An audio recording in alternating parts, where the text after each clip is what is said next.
En immobilier en ce moment, ils sont nombreux à se poser la question alors que le Conference Board du Canada prédit une correction du marché d'ici 3 ans. Mais selon Donald Trump Jr., il n'y a pas lieu de s'inquiéter. Le fils du célèbre investisseur était de passage à Montréal dans le cadre du premier salon de l'investissement immobilier du Québec.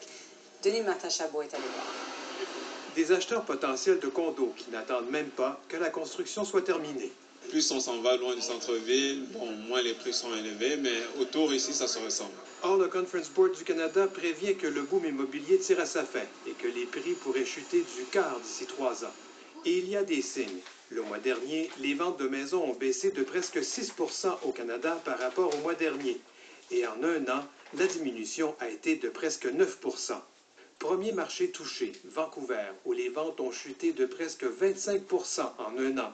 Les prix sont tombés de près de 9 %.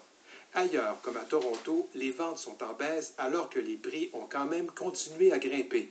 À Montréal, légère hausse des ventes et des prix. Les incertitudes du marché ont de quoi faire réfléchir les acheteurs potentiels.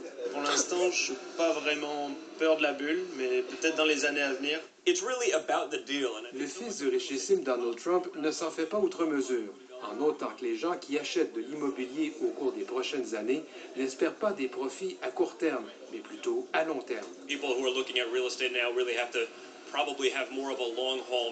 Prudence donc, disent les investisseurs immobiliers. Ce qu'il faut à ce moment-là, c'est plutôt que les gens agissent avec prudence et fassent bien leurs calculs. D'ailleurs, plusieurs comptent sur la reprise qui s'annonce aux États-Unis. Denis Martin-Chabot, Radio-Canada, Montréal.